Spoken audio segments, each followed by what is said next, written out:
नाज़रीन अस्सलाम वालेकुम। खबरनामे में आपका खैर मकदम है। सबसे पहले नजर डालते हैं सुर्खियों पर। रियासती काबीना में तोसी को सोनिया गांधी की मंजूरी, 5 नए अरकान को शामिल किए जाने का इम्कान, 3 की बरतरफी की कयास आराइयां। विजारत से बरतरफ हुआ तो आम कारकुन की तरह पार्टी की खिदमत करूंगा, शंकर राव का रिमार्क।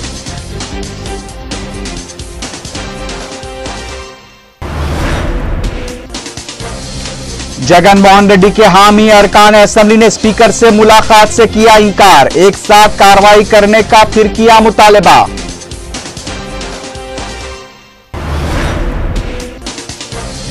गुजरात के चीफ मिनिस्टर नरेंद्र मोदी को लगा धक्का, गुजरात हाईकोर्ट ने लोक आयुक्ता के तकर्रुर के फैसले को रखा बरकरार, कांग्रेस ने किया खैर मकदम। मुल्क के कई मुकामात पर सर्दी की लहर में इजाफा, आंध्र प्रदेश में 20 अफराद फौत।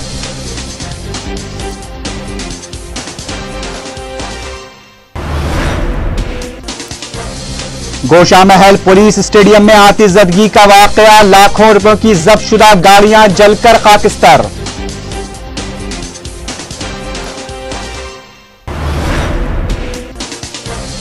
सदर अमेरिका की रिहाइशगाह व्हाइट हाउस को धुआं फेंकने वाला बम फेंके जाने के बाद बंद कर दिया गया।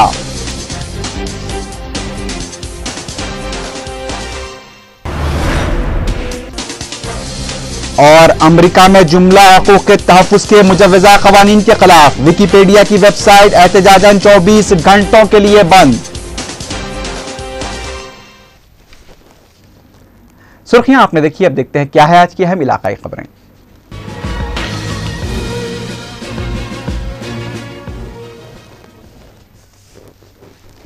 रियासती काबीना में तोसी और रद्दबदल की सरगर्मियां दिल्ली मुंतकिल हो गई हैं। आज दिल्ली में चीफ मिनिस्टर किरण कुमार रेड्डी ने सदर कुल हिंद कांग्रेस कमेटी सोनिया गांधी, रियासत में पार्टी उमूर के इंचार्ज गुलाम नबी आजाद और अहमद पटेल से मुलाकात की। सोनिया गांधी ने रियासती काबीना में तोसी को हरी झंडी दे दी है। पता चला है कि पंजाराज्यम से 2 अरकान और तेलंगाना से 3 अरकान को काबीना में शामिल किए जाने का इम्कान है, जबकि मौजूदा 3 वज़रा को बाहर भी किया जा सकता है। रियासती वजीर टेक्सटाइल शंकर राव के बागियाना तेवर और साथी वज़रा पर की जा रही उनकी मुसलसल तनकीदों के बायस उनकी काबीना से अलहदगी यकीनी दिखाई दे रही है, जबकि एक शख्स एक ओहदे की पॉलिसी को देखते हुए सदर पीसीसी बी सत्यनारायण की कुर्सी भी खतरे में दिखाई दे रही है। रियासती वजीर अखिलती बहबूद सैयद अहमदुल्ला की काबीना में बरकरारी पर भी कयास आराइयों का बाजार गर्म है। दिल्ली से मिली खबरों के मुताबिक रियासती वजीर सेहत डीएल रविंदर रेड्डी के खलंदान में तब्दीली की जा सकती है या फिर उन्हें भी काबीना से हटाया जा सकता है। वज़ीर आला किरण कुमार रेड्डी की दिल्ली में पार्टी आला कायदीन से मुलाकातों का सिलसिला जारी है, जबकि सदर पीसीसी बी सत्यनारायण की जानिब से भी पार्टी आला कायदीन से मुलाकात किए जाने की इत्तला मिली है। इम्कान है कि आज शाम तक काबीना में तोसी पर वाज़ेह सूरत हाल सामने आ जाएगी। इस दौरान पता चला है कि सोनिया गांधी ने किरण कुमार रेड्डी को सीनियर कायदीन से मुशावरत करते हुए काबीना में तोसी करने का मशवरा दिया है।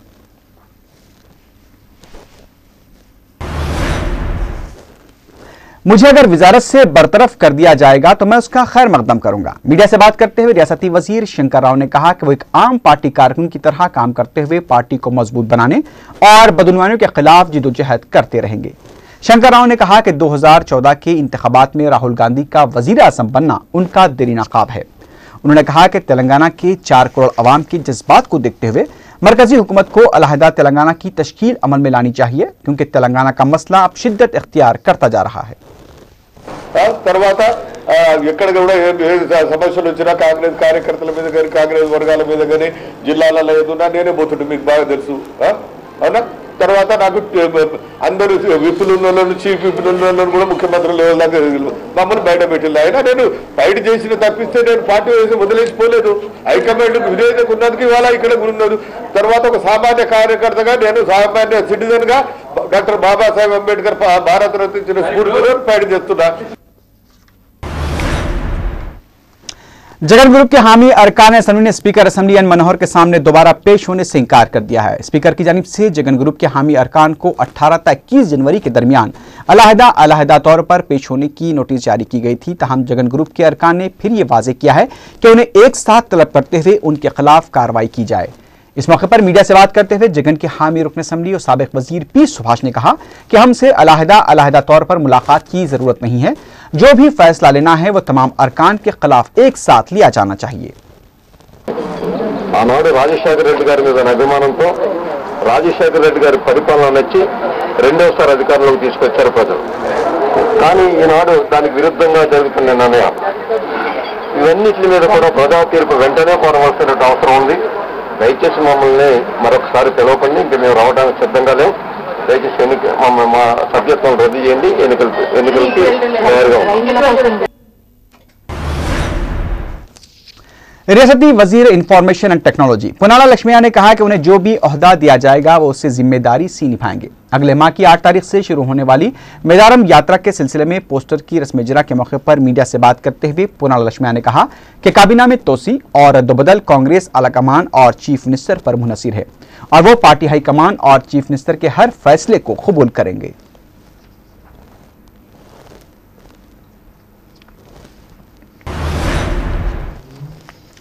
चंद्रबाबू नायडू का सियासी बाप खत्म हो चुका है। मीडिया से बात करते हुए कांग्रेस पार्टी के तर्जुमान तुलसी रेड्डी ने यह बात कही। उन्होंने कहा कि चंद्रबाबू नायडू अब सिर्फ शख्सी ढोल बजाने पर मजबूर हो गए हैं। उन्होंने सदर तेलुगु देशम की जानिब से अवाम में पार्टी की मकबूलियत के दावे को मुज़क्क़ा करार देते हुए कहा कि अगर तेलुगु देशम पार्टी को इतनी मकबूलियत हासिल हो रही है तो फिर बांसवाड़ा के ज़िमनी इंतखाब में तेलुगु देशम ने उम्मीदवार क्यों खड़ा नहीं किया।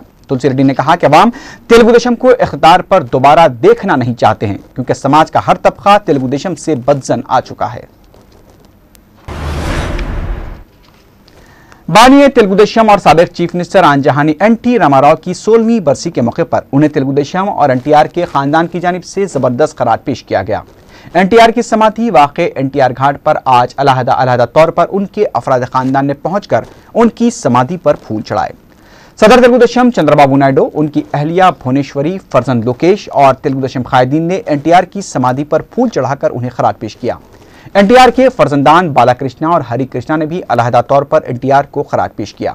मरकजी वजीर और एनटीआर की दुख्तर पुरंदेश्वरी ने अपने शौहर के हमरा और एनटीआर की बेवा लक्ष्मी पार्वती ने भी एनटीआर की समाधि पर फूल चढ़ाकर उन्हें खराज पेश किया। इस मौके पर मीडिया से बात करते हुए एनटीआर के फर्जंद बालाकृष्णा ने कहा कि वो आइंदा इंतखाबात में असम्बली की नशिस्त से मुकाबला करेंगे, लेकिन इस बारे में फैसला पार्टी आला क़यादत करेगी। खानदान में जारी रसाकशी की क़यासाराइयों पर बालाकृष्णा ने कहा कि हम तमाम चंद्रबाबू नायडू की क़यादत में पार्टी को दोबारा बरसर इक़्तिदार लाने के लिए जिद्दोजहद करेंगे। उन्होंने चिरंजीवी की जानिब से उन्हें बच्चा कहे जाने को मुज़क्क़ा करार दिया। बालाकृष्णा ने कहा कि वो चिरंजीवी की बातों को अहमियत नहीं देते। उन्होंने कहा कि चिरंजीवी अब एक समझदार लीडर बनते दिखाई दे रहे हैं और वो अब काबीनी ओहदा हासिल करने के लिए भी दिल्ली में एड़ी चोटी का जोर लगा रहे हैं। एनटीआर की बेवा लक्ष्मी पार्वती ने मीडिया से बात करते हुए कहा कि बालाकृष्णा की सियासत से आमद से भी तेलुगु देशम का खोया हुआ विखार वापस नहीं लौट आएगा। हरि कृष्णा के फर्जंद जूनियर एनटीआर ने इस मौके पर कहा कि एनटीआर के खानदान की हर फर्द की जिम्मेदारी है कि वो पार्टी के बानी एनटी रामाराव के ख्वाबों को अमली जामा पहनाने के लिए कोशिशें करें।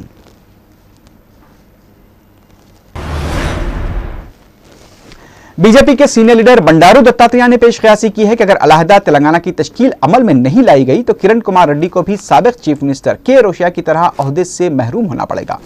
बीजेपी की पूर्व यात्रा के सिलसिले में ऑडियो सीडी की रस्म इजरा के मौके पर मीडिया से बात करते हुए बीजेपी कायदीन बंडारू दत्तात्रेय और रुकन असम्बली लक्ष्मी नारायण ने तेलंगाना अवाम से बीजेपी की यात्रा को कामयाब बनाने की अपील की। सिटी कमिश्नर पुलिस हैदराबाद ए के खान ने कहा कि कांस्टेबल्स के तकर्रुरात में किसी भी किस्म की धांधलियां नहीं होंगी और शफाफ तरीके से ये तकर्रुरात किए जाएंगे। नेकलेस रोड पर आज कांस्टेबल्स के तकर्रुरात के लिए उम्मीदवारों की 5 किलोमीटर दौड़ को कमिश्नर पुलिस ने झंडी दिखाई। फिजिकल फिटनेस टेस्ट में कामयाब होने वाले उम्मीदवारों का तहरीरी इम्तिहान होगा। कमिश्नर पुलिस ने कहा कि तकर्रुरात में कोई जानिबदारी नहीं बरती जाएगी और मेरिट की बुनियाद पर पुलिस में भर्ती को यकीनी बनाया जाएगा।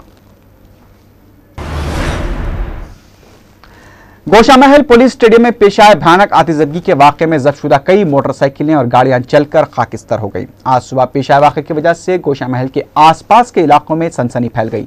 इत्तला मिलते ही फायर ब्रिगेड का अमला गोशामहल पुलिस स्टेडियम पहुंच गया और काफी जिद्दोजहद के बाद आग पर काबू पाया गया। वाक़े में लाखों रुपए के नुकसान का अंदाजा लगाया जा रहा है। सिटी कमिश्नर पुलिस ए के खान ने वाक़े की इत्तला मिलते ही गोशामहल पुलिस स्टेडियम का दौरा करते हुए वाक़े से तफसीलात हासिल की। आला पुलिस ओहदेदार संतोष मेहरा को वाक़े की तहकीकात की जिम्मेदारी सौंपी गई है। ఆటోస్ అలాంటివి తగలబడడం జరిగింది. ఫైర్ టెండర్స్ ముందు 3, దాని తర్వాత ఇంకా అదనంగా కూడా ఫైర్ టెండర్స్ వచ్చి ఆపే కార్యక్రమం డీసీపీ వెస్ట్ స్టీఫెన్ రవీంద్ర ఆధ్వర్యంలో చేయడం జరిగింది. ఎలా జరిగింది ఏమిటైనా చూడాలి. దానికి అడిషనల్ సిపి క్రైమ్స్ సంతోష్ మెహరాను ఒక విజిట్ చేయమని చెప్పాను. చేసిన తర్వాత డిటెక్టివ్ డిపార్ట్మెంట్ ఆధ్వర్యంలో खम्मम में तेलुगुदेशम पार्लिमानी पार्टी के लीडर नामा नागेश्वरराव को गिरफ्तार कर लिया गया है। जराये के मुताबिक नामा नागेश्वरराव खम्मम में कार्गो गोदाम के पास एनटीआर के मुजस्समे की नकाब कुशाई के लिए पहुंचे थे, जबकि मुकामी बलदी हुक्काम की जानिब से मुजस्समा नफ्स करने की वहां इजाजत नहीं दी गई थी। इस मौके पर तेलुगुदेशम कारकुनों और पुलिस के दरमियान बहस तकरार भी दिखी गई। तहम पुलिस ने तेलुगुदेशम के दीगर कारकुनों को भी गिरफ्तार कर लिया। उधर गुंटूर में एनटीआर के मुजस्समे पर फूल चढ़ाने में सबकत ले जाने की कोशिश के दौरान तेलुगुदेशम के 2 ग्रुपों के दरमियान तसादुम हो गया, लेकिन पुलिस ने लाठीचार्ज करते हुए मुतसादिम ग्रुपों को मुंतशिर कर दिया।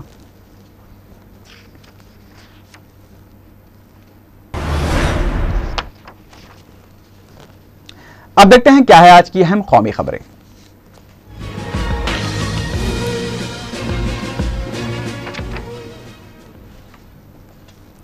गुजरात के चीफ मिनिस्टर नरेंद्र मोदी को आज उस वक्त धक्का लगा जब गुजरात हाईकोर्ट ने गुजरात की गवर्नर कमला बेनीवाल की जानिब से लोक आयुक्ता के तकर्रुर के फैसले को बरकरार रखा। गुजरात हाईकोर्ट की जानिब से गवर्नर के फैसले को बरकरार रखे जाने पर गुजरात हुकूमत ने जुमेरात को सुप्रीम कोर्ट से रुजू होने का भी फैसला कर लिया है।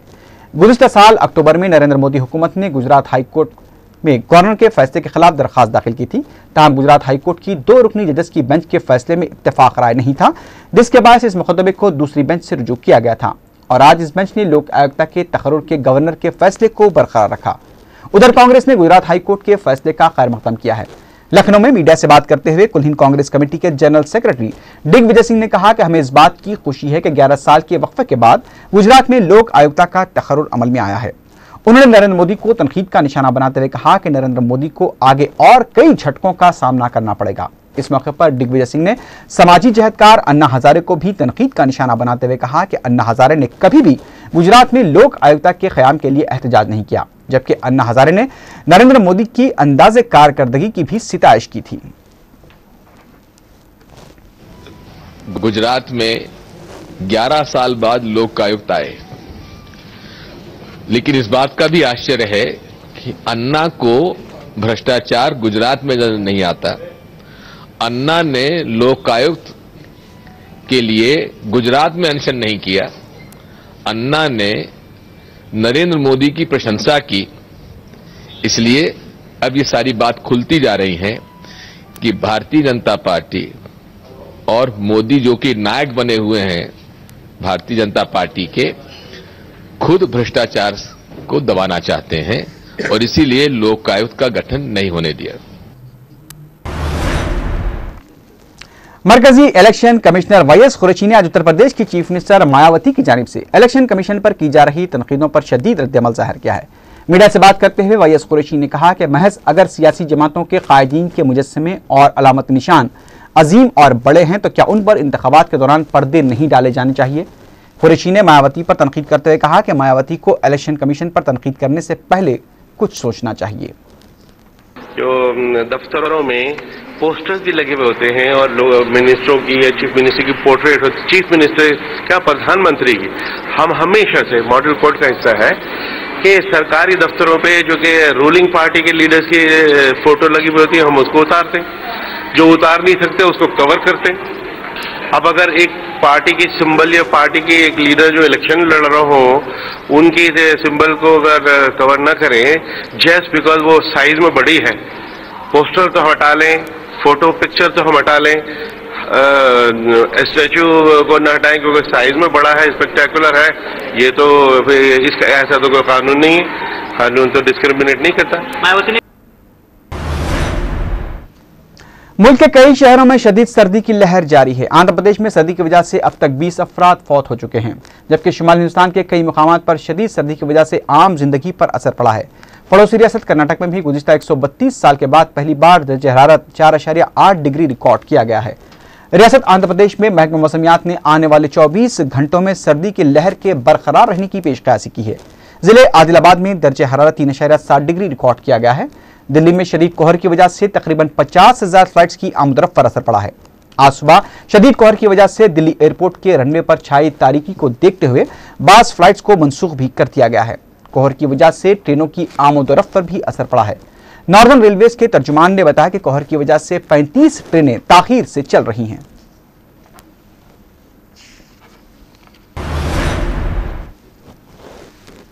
अभी खबरें और भी हैं, लेकिन उससे पहले लेते हैं एक मुख्तसर सा वक्फा।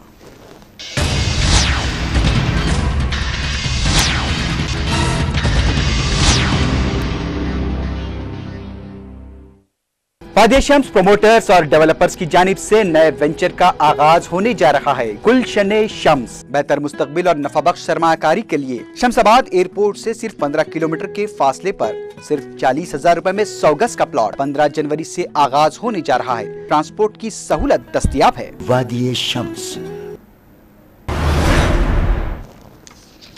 वक्फे की बात की खबरों में दोबारा आपका खैर मकदम है। अब देखते हैं क्या है आज की है बैनुल अक़वामी खबरें।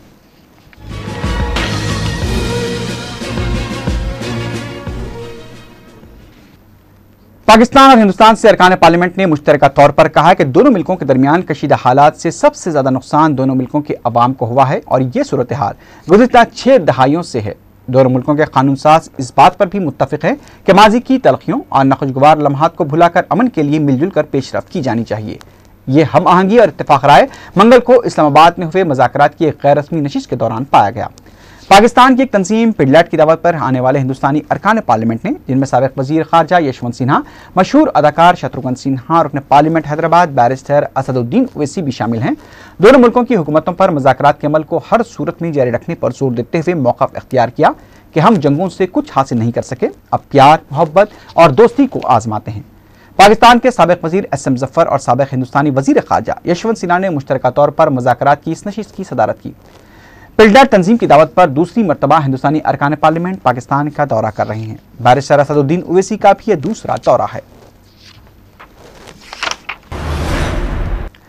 अर्दन के शाह अब्दुल्ला ने वाशिंगटन में अपने दौरे के दौरान अमरीकी सदर बराक ओबामा से मुलाकात की। व्हाइट हाउस में हुई इस मुलाकात के दौरान दोनों कायदीन ने शाम में पाई जाने वाली कशीदगी और फलस्तीनी इसराइल तनाज़े पर भी बातचीत की। मुलाकात के बाद मुश्तरका प्रेस कॉन्फ्रेंस से खिताब करते हुए अमरीकी सदर ने कहा कि जब हम इससे पहले आपस में आखिरी मरतबा मिले थे उस वक्त मशरिक़ वस्ता की सूरत हाल काफ़ी मुख्तलिफ थी, लेकिन अब हालात बिल्कुल बदल गए हैं। उन्होंने कहा कि ट्यूनिस, मिस्र और लीबिया में नई हुकूमतें कायम हो चुकी हैं।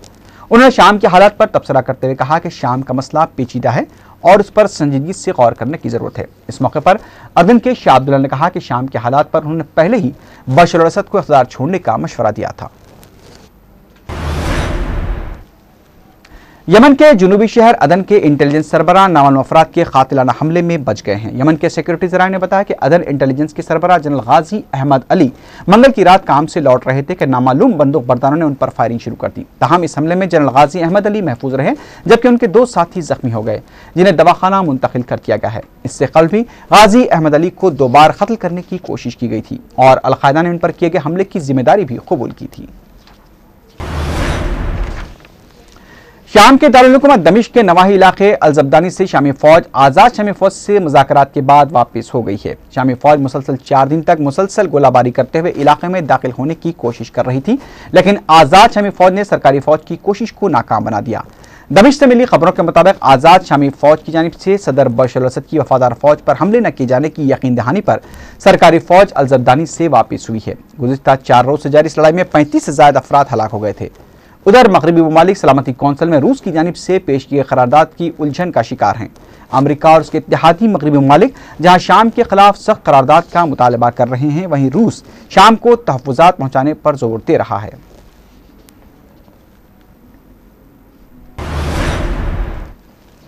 अमेरिकी सदर बराक ओबामा की सरकारी रिहाइशगाह व्हाइट हाउस में धुआं फेंके जाने वाला बम फेंके जाने के बाद व्हाइट हाउस को बंद कर दिया गया है। व्हाइट हाउस के बाहर बड़ी तादाद में वॉल स्ट्रीट पर कब्जा करो मुहिम के मुजाहिरीन जमा थे, जो सरमायादाराना तसल्लुत के खिलाफ एहतजाज कर रहे थे। मुजाहिरीन में से किसी की जानिब से व्हाइट हाउस के अहाते में धुआं फैलाने वाला बम फेंक दिया गया। वाक़े के फौरी बाद सिक्योरिटी फोर्सेस ने व्हाइट हाउस के अहाते को अपने घेरे में ले लिया। वाक़े के वक्त सदर ओबामा व्हाइट हाउस में मौजूद नहीं थे। खातून अव्वल मिशेल ओबामा की सालगिरह की वजह से सदर ओबामा और उनके अफराद खानदान व्हाइट हाउस में नहीं हैं।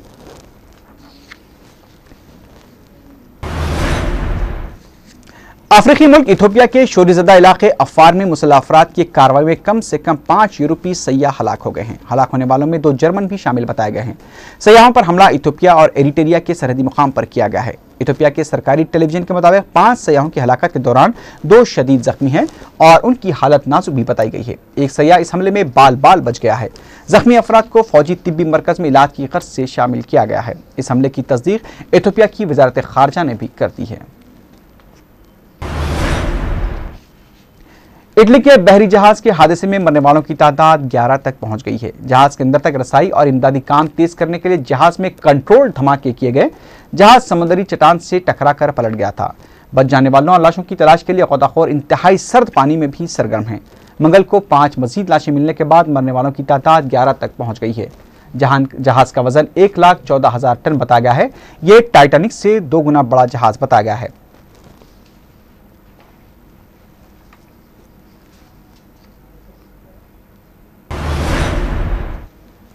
वाशिंगटन इंतजामिया ने कहा है कि पाकिस्तान ने तालिबान के साथ मुजव्वजा मुज़ाकरात पर मुशावरत के लिए अमरीकी मंदूब मार्क ग्रोसनमैन के दौरे इस्लामाबाद पर रजामंदी जाहिर नहीं की है। अमरीकी महकमे खारजा के तर्जुमान मार्क टोनर ने मंगल को मीडिया से बात करते हुए कहा कि पाकिस्तान ने वाशिंगटन इंतजामिया से पाकिस्तान और अफगानिस्तान के लिए अमरीका के खुसूसी मंदूब मार्क ग्रोसनमैन को इस्लामाबाद में भेजने के लिए दरख्वास्त की है। ऑनलाइन इंसाइक्लोपीडिया विकीपीडिया ने अमेरिका में जुमला हकूक के तहफ़्फ़ुज़ के मुजव्वज़ा कानून के खिलाफ एहतजाजन अपनी अंग्रेजी ज़बान की वेबसाइट को 24 घंटे के लिए बंद कर दिया है। ये एहतजाज सोपा यानी स्टॉप ऑनलाइन पायरेसी एक्ट और पीपा यानी प्रोटेक्ट इंटेलेक्चुअल एक्ट के खिलाफ किया जा रहा है। ये दोनों एक्ट इस वक्त अमरीकी कांग्रेस में ज़ेर बहस हैं। विकीपीडिया के अलावा कई और इंटरनेट कंपनियां भी इस एहतजाज में शरीक हैं, जो अमरीका की मशरिकी मेयारी वक्त के मुताबिक रात 12 बजे से 24 घंटे के लिए शुरू हुआ है। ताम मशहूर वेबसाइट ट्विटर ने इस एहतजाज में हिस्सा लेने से इनकार कर दिया है। विकीपीडिया के बानी जेमी वेल्स ने कहा है कि सोपा के बनाने वालों ने अपने मुखालिफिन को ऐसी शक्ल में पेश किया है जैसे वो लोग पायरेसी के हक में या उसका दिफा करना चाहते हों।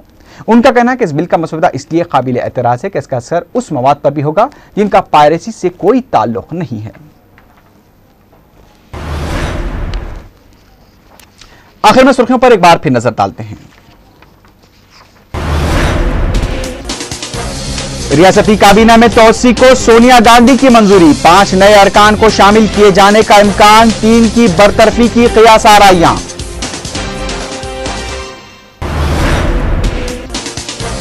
विजारत से बरतरफ हुआ तो आम कारकुन की तरह पार्टी की खिदमत करूंगा, शंकर राव का रिमार्क।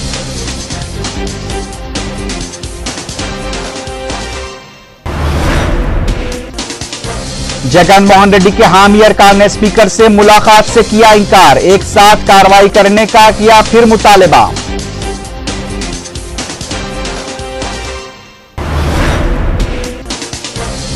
गुजरात के चीफ मिनिस्टर नरेंद्र मोदी को लगा धक्का, गुजरात हाई कोर्ट ने लोक आयुक्ता के तखर्रुज के फैसले को रखा बरकरार, कांग्रेस ने किया खैर मकदम।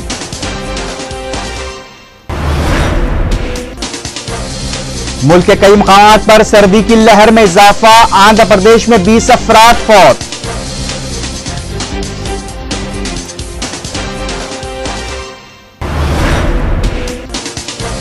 गोशा महल पुलिस स्टेडियम में आतिशज़दगी का वाकया, लाखों रुपए की जब्तशुदा गाड़ियां जलकर खाकिस्तर।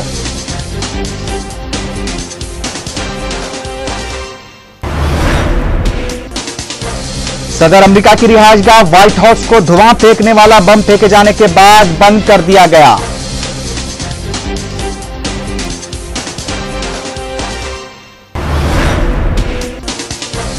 और अमेरिका में जुमला हकूक के तहफ़्फ़ुज़ के मुजव्वज़ा क़वानीन के खिलाफ विकीपीडिया की वेबसाइट एहतजाजन 24 घंटों के लिए बंद।